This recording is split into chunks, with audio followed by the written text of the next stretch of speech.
સમગ્ર રાજ્યની સાથે સાથે ગુજરાતના સાબરકાંઠા જિલ્લામાં પણ રંગોના પર્વ ધૂળેટીની હર્ષોલ્લાસ સાથે ઉજવણી કરવામાં આવી।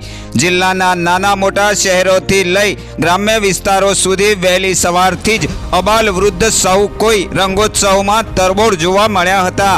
લોકોએ એકબીજા ઉપર અબીલ ગુલાલ ઉડાવી ભાઈચારા અને એકતાનો સંદેશ આપ્યો હતો।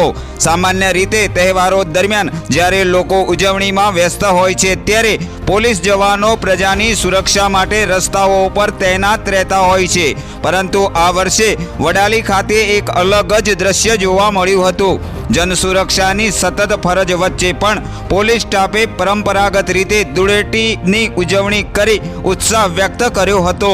વડાલી પોલીસ સ્ટેશનના પ્રાંગણમાં પીઆઈ ડીઆર પટેરિયાની ઉપસ્થિતિમાં ખાસ કાર્યક્રમનું આયોજન કરવામાં આવ્યું હતું। પોલીસ કર્મીઓએ એકબીજાને તિલક કરી અને ગુલાલ લગાવી હોળી ધૂળેટીના પર્વની શુભેચ્છાઓ પાઠવી હતી।